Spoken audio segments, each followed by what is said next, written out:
Tune in for the audio, or you can even watch back. Giving players all the props, or put them on blast. We don't give no hot takes, only talk facts. We're giving all our devotion, riding high on this wave of emotion. Going all out, yeah, cause this is our time. No, ain't no stopping us till we reach the finish line. All in, we came here to win. We're gonna give everything.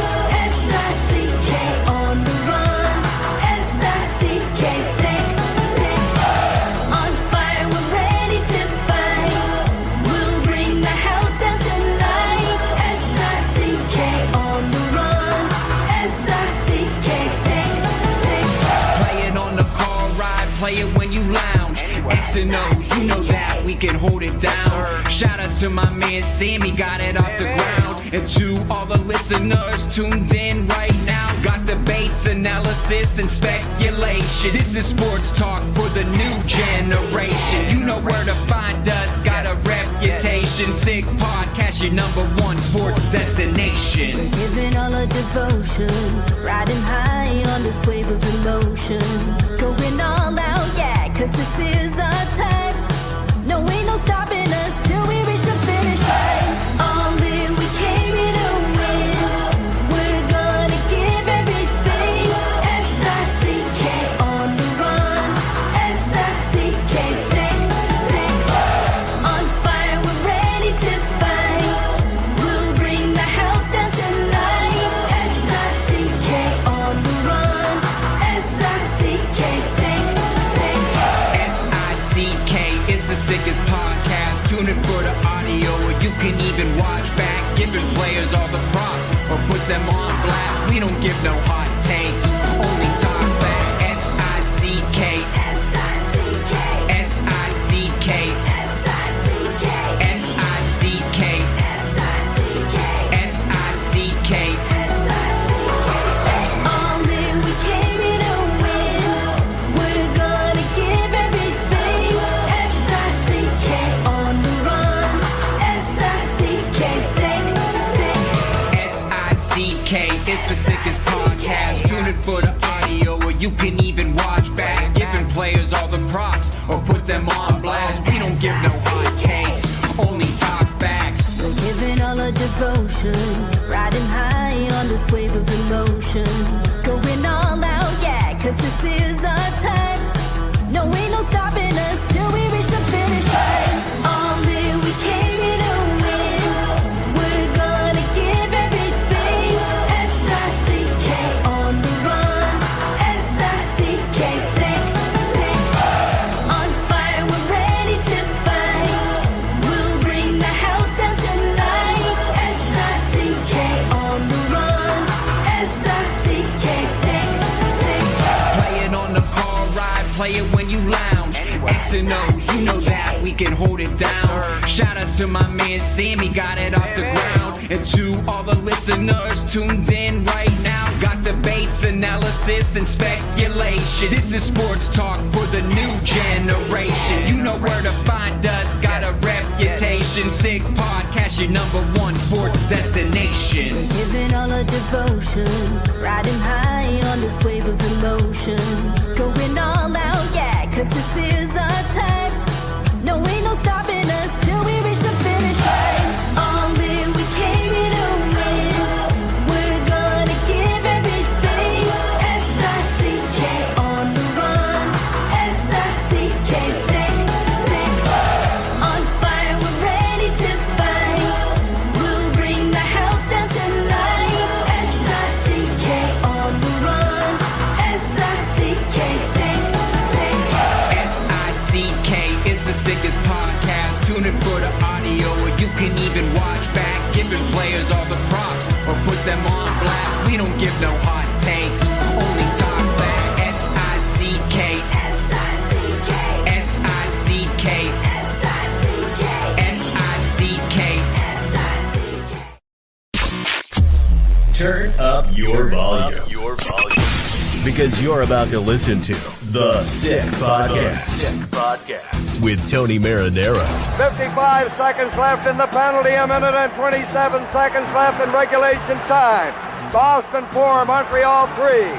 Lafleur coming out rather gingerly on the right side. He gives it into Lemaire, back to Lafleur. Oh! The sickest Montreal Canadiens podcast. You're in the fall! Sports entertainment like no other. Rejoint, on lui fait perdre la rondelle, une passe devant. Et c'est le dégagement et ce sera la victoire des Canadiens. Stanley pour les Canadiens, le 23e de l'histoire. You found the dogs! John, you found the dogs! He found the dogs! And all together, they worked a young team to the top. And now, a 24th Stanley Cup banner will hang from the rafters of the famous Forum in Montreal. The Canadiens win the Stanley Cup! Brought to you by Energy Transportation Group. Driven to be different. La Vida Tibi.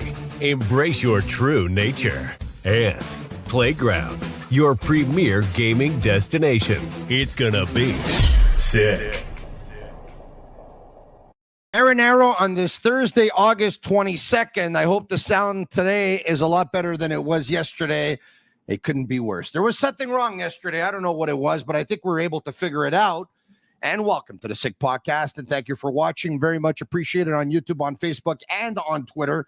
And the Sick Podcast, of course, is brought to you in part by Energy Transportation Group, a leading full-service logistics provider serving all of North America, driven to be different. Also brought to you in part by Bittt at Tibi. They launched their all-new Ultra Lager, a refreshing thirst-quenching beer, perfect for the hot summer days. Only 490 calories. 2 grams of carbs, 4% ABV per can, available in a pack of 6 and 12 in grocery stores around the province of Quebec. Ultra light, ultra refreshing. Also brought to you in part by Playground. Discover a world of luxury at Playground. Explore the 30,000 square foot expansion. Thrilling games, gourmet dining, live entertainment, located just over the Mercier Bridge. Only minutes from downtown Montreal. Playground. Experience this trip without the trip. Well, the Montreal Canadiens acquired Patrik Laine several days ago, and I had a chance to talk to Grant McCagg about it. I had a chance to talk to Brian Wild about it. I had a chance to talk to Craig Button about it. And now I'm going to have a chance to talk to Eric Engels of Sportsnet at sportsnet.ca. Eric, who's a regular collaborator during the hockey season on Monday, joining me on this Thursday. How are you? I'm good. You sound great. You look even better, though. I'm having a bad hair day, I think. And but you know what? And I need to shave. But it's all pretty good. You know, I know you know the feeling when you come back from Europe. Some travel better than others. The jet lag is a little bit difficult. And for the most part, yesterday was a long travel day. Great service, by the way, aboard Air Transat. I had a terrific experience. I always have, as a matter of fact, every time I've flown with Air Transat. And I want to send out a special hello to Bernard Côté, who always adds a little special touch every time I fly, and I appreciate it. And it was good and very good. And then I got home yesterday, and I did what you're supposed to do, right? You stay up as late as possible. You don't go to bed. That's the worst thing to do. You stay up as late as possible, and you would go to bed when people normally go to bed, 11 o'clock, 11:30, whatever it is. And that's what I did. But I still woke up very, very early this morning. So I went to bed, I think, at around close to 11 p.m. last night. And I woke up for the first time at 4 o'clock this morning. I went back to bed, and I woke up at 5:30. I went back to bed, and I woke up at 6:45. I went back to bed, and I woke up at 8. And then I stayed up, you know. So anyway, it's all good. Here we are. Okay. Are you shocked? Well, I was definitely. Sorry. Go ahead. No. Are you shocked that they acquired Patrik Laine? I was definitely a bit surprised, but a lot changed between 3 weeks ago when we were talking about it and when it actually happened, right? You know I said they weren't front runners to get him. I know I said it was minimal chance. I didn't say it was impossible, but I thought it was highly unlikely. And a big reason that I said that is because the market was different at the time. And the market shifted. I think Columbus and Don Waddell, he was really trying to get Laine moved without having to retain too much salary. But if he was willing to retain salary, that could be a way that he could at least acquire some assets in the deal. And I think he had a couple things on the table, but Patrik Laine has a no trade clause. And it's possible that one or two of the teams that he was dealing with, where he would have gotten something more than what he got from Montreal, which, let's face it, wasn't much with respect to Jordan Harris, who's a good player. It didn't end up working out, and he was realizing that the worst option for him is that Patrik Laine comes to camp not wanting to be in Columbus anymore, and they're paying him his salary and without any guarantees that things are going to change there, but the way how he feels about it. In the end, you know, what I said to you 3 weeks proved true. If the Canadiens were going to acquire this player, it was going to come at a cost to Columbus, because they were one of the only teams that could take on the full cap hit. And it did. It cost them a second-round pick in 2026. And as much as Jordan Harris going the other way is good for Columbus, they get a good, promising young defenseman who I think is even better than some people give him credit for. I know people staple him to a third pairing and say, okay, that's what he is at his best, but he can eat minutes and he can play a good role. But at the end of the day, Montreal needed to free up some space on their blue line. Jordan Harris was available for quite some time on the marketplace. They didn't really get any traction, and this move helps them do that, to get some experience for their younger players that they need to give experience to for this to go the way they want it to go. So in the end, I was a little surprised it happened, but the market shifted, and I think the key elements were that Don Waddell was willing and realized that it would come at a cost to him to move that entire cap hit. The other was that the Canadiens not only spoke to Patrik Laine and had a very reassuring talk with them, where I'm sure they explored every single topic with him, they did a lot of homework on that player to be able to feel comfortable in pulling the trigger on this. All right, now I'm going to paraphrase here. I don't have the exact clip, but I think one of the reasons why you were a bit skeptical at the time was because of the culture that they've been trying to build here, and that Laine, based on what we've seen in the last couple of years, would not be a player that would fit within that culture. Is it just a talk with Jeff Gordon, Kent Hughes, Marty St. Louis, in your opinion, that changed things, or are they willing to bend in any way, shape, or form, or how do you see it going down? Oh, I don't think they're willing to bend on their own culture, that's for sure. And they're expecting that Patrik Laine is going to come in and commit to it.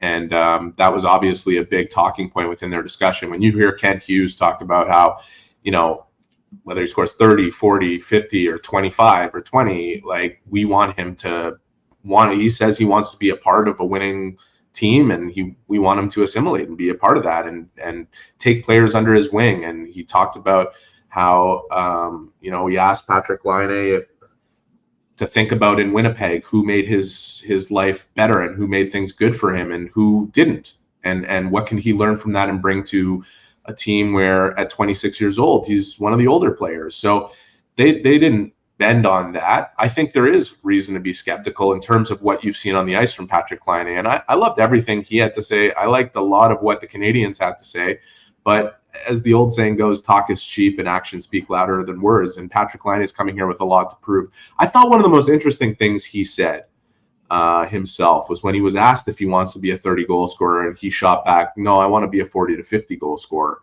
And I thought that was a really interesting thing to say coming into a market like Montreal, where there's already pressure on him to revive his career. One of the other reasons I thought it was interesting was he's putting a level of pressure on himself.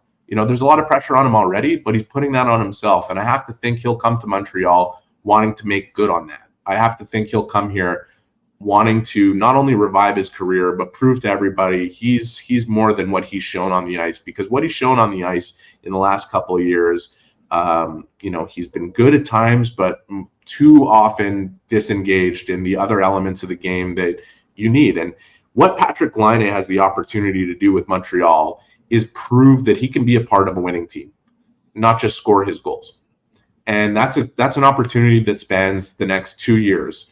If he is productive, which I think he'll have a great opportunity to be productive, right? He's going to play with Doc, or he's going to play with Suzuki at times. He's going to have opportunities on the power play. I don't think there's much of a risk in the idea that he's going to be productive. Can he show over the next 2 years that he's more than that? Because he's got to prove that to the Canadiens. Right now, they don't have any risk in it. There's a couple of years where they're going to pay him $8.7 million. The real risk is to Jeff Molson on a financial side. He's got to pay that money. It's $9.1 million in actual salary, and he's got to earn that money. Laine does. But he has an opportunity to prove to them, you know what? Maybe I won't just be here for 2 years. Maybe I'll be here when you're ready to start like contending, and you'll see me as a part of the solution, as becoming a winner. To date, he hasn't shown, at least not over the last 4 years in Columbus, that he has those qualities. But what an opportunity he has in front of him to prove it. All right, okay. We talked about him being more a blue line in player than anything else. Cole Caulfield was known as a one-dimensional player. Marty St. Louis wanted to change that. I would imagine Cole probably wanted to change that as well. And together they worked on changing that this past season. And you saw that Cole was a more complete hockey player at the end of the season than he was at the beginning of the season. Are you pessimistic that won't work with Patrik Laine? I mean, because some players are able to change, some players are able to adapt, some players are able to become more complete players. It obviously takes a huge willingness from the player. Patrik Laine said all the right things. It looks like he obviously wants to try to do that based on what he was saying. But are you pessimistic at all that it won't be able to work the way it worked for Caulfield? No, not at all. In fact, when we talked about that factor, and you were the one who brought it up, the Marty St. Louis factor, the Canadians, if ever somebody was going to come here. And I said to you then, like, I can't think of another coach in the league that would give someone a better opportunity to find their best self and most complete self and adapt as a player. I think the Canadians have that nurturing environment. But it's up to the player. And if there is a reason for pessimism, is that process with Caulfield happened, he's 22, 23 years old, and Laine is 26, and he's been around the block for a while, and other coaches have tried with him, and, it obviously didn't go swimmingly with Pascal Vincent, but that's, he was dealing with a lot of things, Laine, on and off the ice. So I think the opportunity will be there, and if anybody was going to give him the best chance to evolve as a player, it's Marty St. Louis, but it's up to him. It's up to him to make those commitments. And he said all the right things. I was really impressed with his media availability. The Canadians obviously came away reassured enough to make this move, and it helped that they were being paid to essentially do it. With the second round pick and with freeing up space on their blue line, not much risk in it. It doesn't block anybody. It doesn't block their plans in terms of the marketplace over the next couple of years. Let's see if he can make these commitments, if he can prove to everybody, hey, I'm not just a goal scorer. And by the way, on the goal scoring front, I can be a lot more than a 30 goal scorer. Let's see, because if he can, this turns what looks like a very safe bet other than the money turns into like a grand slam. That would be unbelievable. I think a realistic scenario, Tony, and you could tell me what you think.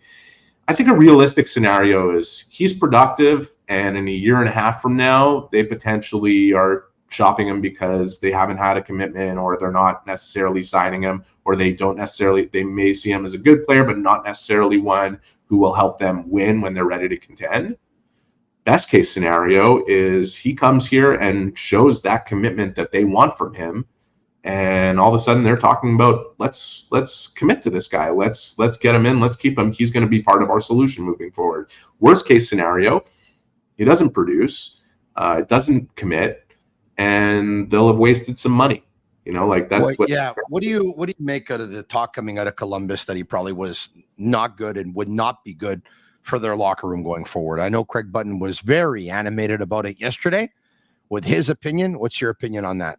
Well, I saw, the Dropping the Gloves podcast had Adam Fantilli on, and he had some comments about how Laine was nothing but incredible with him, taking him out for dinners and being a great teammate, and that never sensed anything with the current core of the team. But Laine was there for 4 years, and I'm sure there was some friction with some other guys, and things changed over time.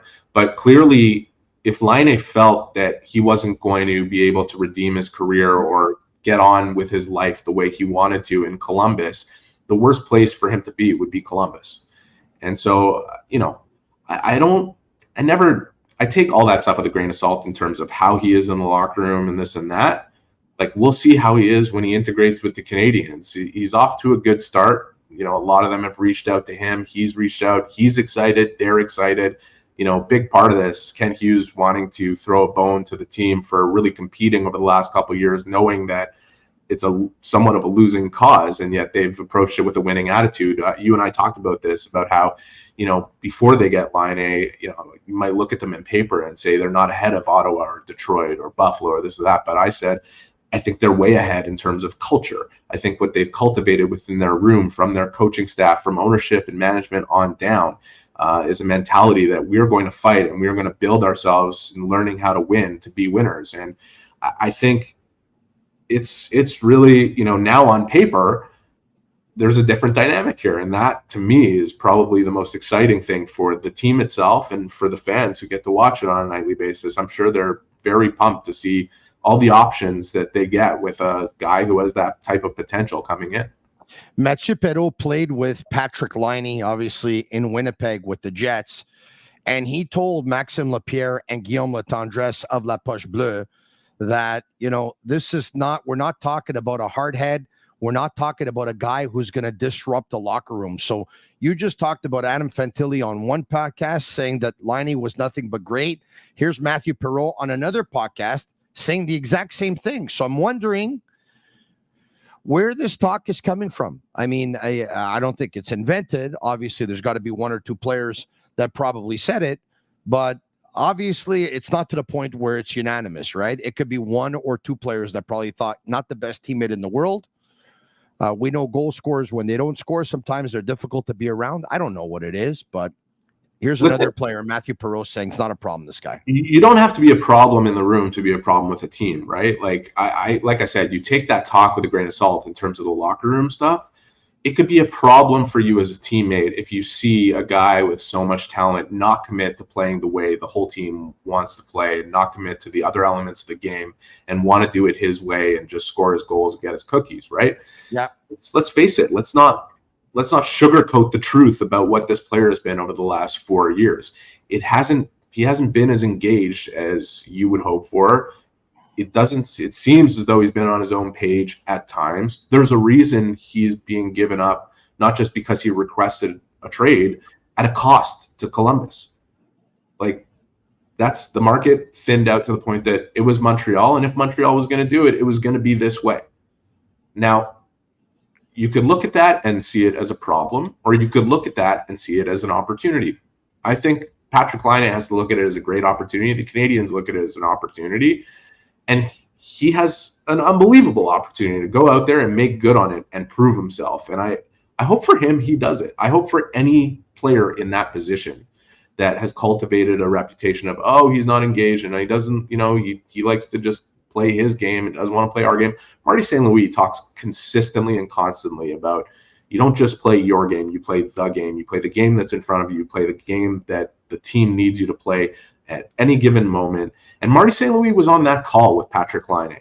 And I'm sure his opinion and his input on the Canadians' willingness to do this was very influential, right? He's the guy who has to coach him. He's the guy who has to believe that he's going to do this work with the player and that it's going to resonate with the player and he's going to commit and do it. And so, like I said, I'd be framing it as a great opportunity, but let's not pretend he doesn't have something to prove. He's got a lot to prove. Look, I'm excited for this year. I'm not going to lie to you. At the same time, we have to temper the expectations a little bit because, let's be honest, and I brought this up all week, so for the sake of sounding redundant, players that come out of the player assistance program, more often than not, I think, they're not able to get back on track or produce at the level that they did before entering. Doesn't mean he won't be able to, because I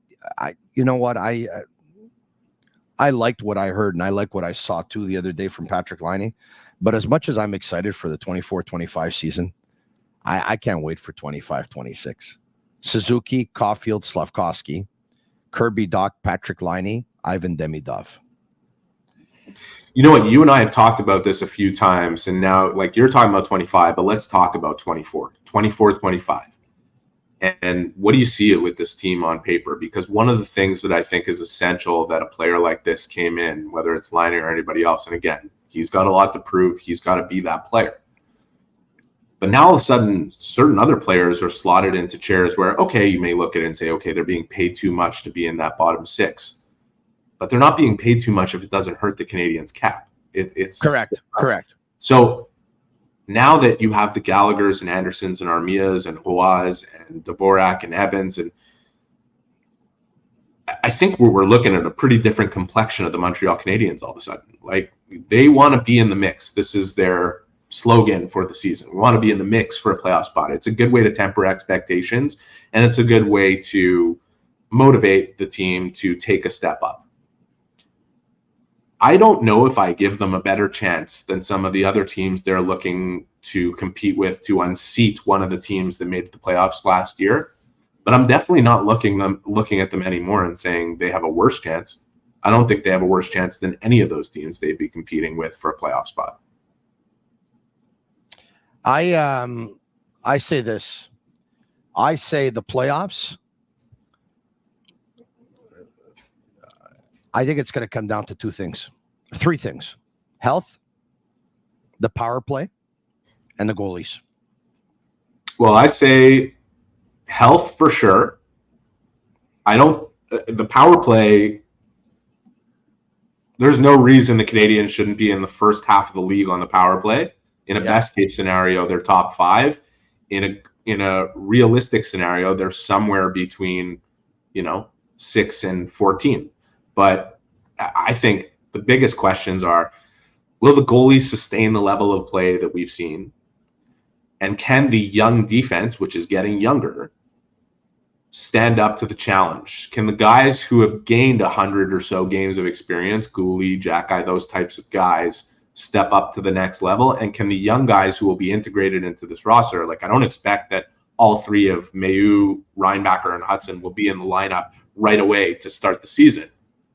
But I do think it's realistic to assume that each of them are going to play at least around 40 games this season in the NHL. And that's a really important part of the next steps for the Canadiens, right? Like, they can't rush these players in just because they need them to get experience.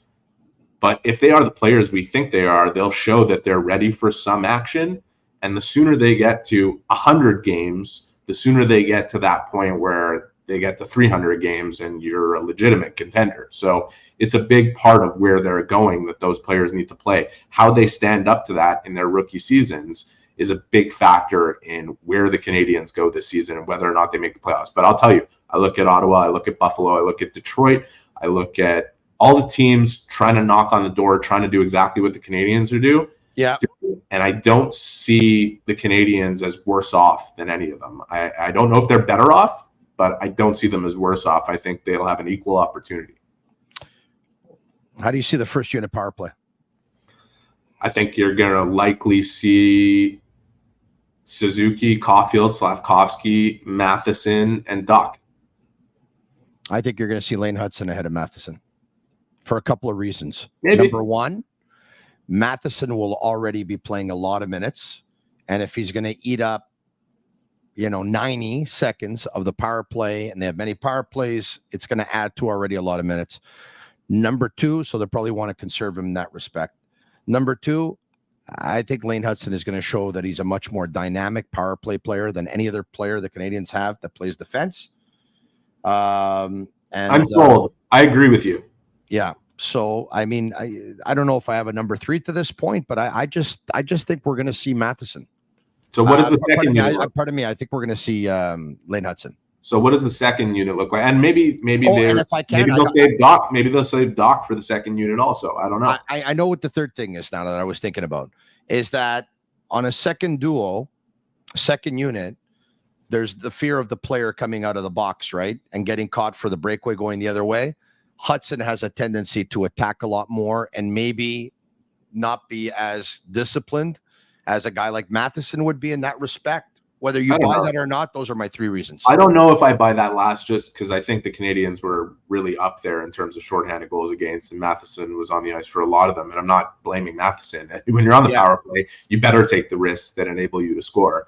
Him and Hudson, and I think I've said this before, like, fans have to accept that the mistakes are going to be highlight reel type of mistakes because they have a level of skill that requires a level of risk to enact that skill, and sometimes they're going to be on the wrong end of some of those highlights because they made the wrong decision at the wrong time. but I'd take the decisions they make more often than not because their risk will lead to more rewards. That second unit, you could jig it a bunch of different ways. The first unit, you could end up having Newhook in the bumper spot instead of Doc, and you could have Doc, Laine, and Matheson jumping on the second unit, and you can balance things out more. You can switch things around as you go along if it gets stale. I mean, they have a lot of versatility, and I think Marty St. Louis last year at the beginning of the year was talking about the options he had when Kirby Doc was healthy, and I could jig this lineup in so many different ways. Now it's way different. Like you have Laine there and you have Doc. You could mess with your top six as much as you want. You can plug different guys in next to Laine and Doc. You could go with Caulfield and Doc to start the season and Laine play with Suzuki. They could put Laine on the first unit of the power play and Caulfield on the second. They could do all kinds of things. And as a coach, that's kind of the dream, right? Like that's what you want. I do think there's probably not a lot. There's so much focus on Laine right now and the top six. There's not a lot of talk about the bottom six. And I think the bottom six, no matter what the money is going to the players there, you put those guys in those chairs, you have a good chance of taking advantage of matchups here in different areas, especially at home. But it really changes things. You know, Josh Anderson, who people were looking at, and Brendan Gallagher and saying, oh, these guys are not top six players anymore and this and that. It's a different situation when you have players above them to insulate them in that third line role, and then they can go out and do what they do. Like, I expect both those guys are going to be better just as a result of the team getting better. So, and again, comes with the caveat. Laine has got to do his part. He's got to be the guy that they hope he'll be, and he's got to be the guy that he clearly hopes he'll be. And he put a lot of pressure on himself coming to Montreal, and that could serve him well, because if you look at the history, he certainly didn't seem to cower to the pressure in Winnipeg. Yeah. If we go back a couple months, a lot of people said in an ideal world, the Canadians need two wingers for the second line. That, of course, was said before the Canadians drafted Demidov, who we know will be one of those wingers next season. You think it's impossible that Kent Hughes actually goes out and surprises everyone and tries to acquire another winger for that line, knowing that a winger is coming next year? Well, I don't want to get myself in trouble and say that it's impossible or highly unlikely here. Yeah.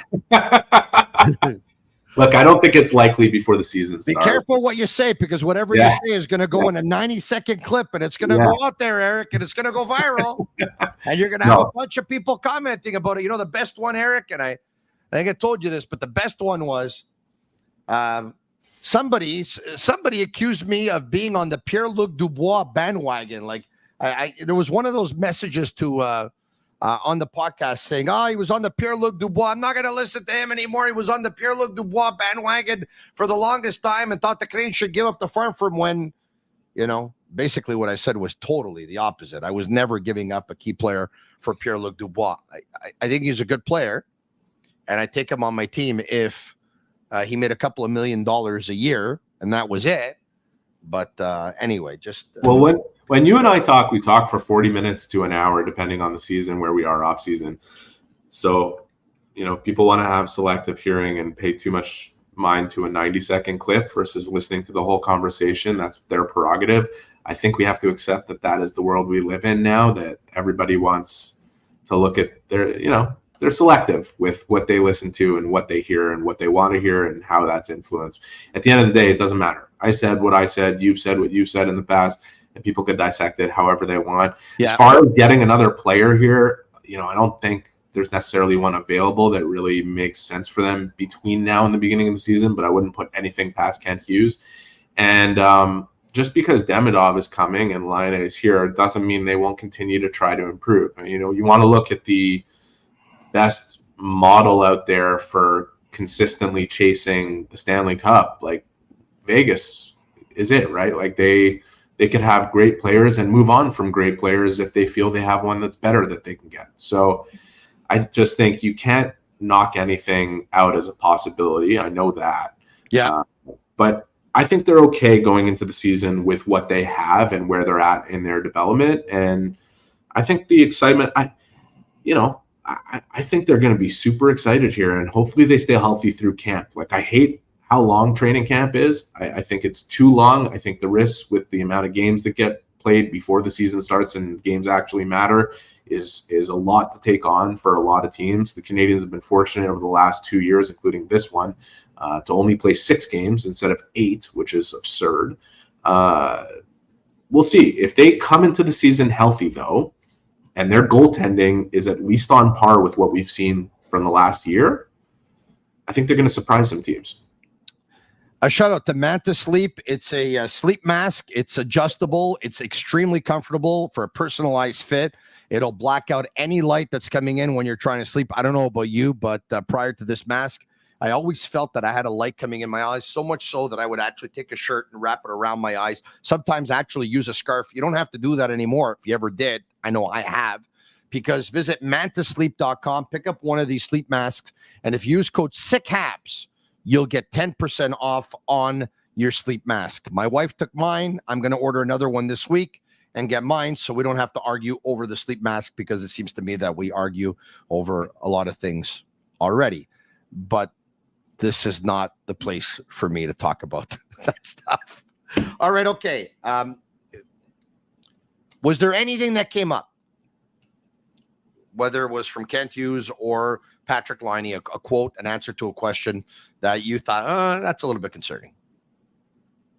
I can't think of anything off the top of my head. You know, I know the Canadians did their homework on this deal. Otherwise, they wouldn't have been comfortable making it.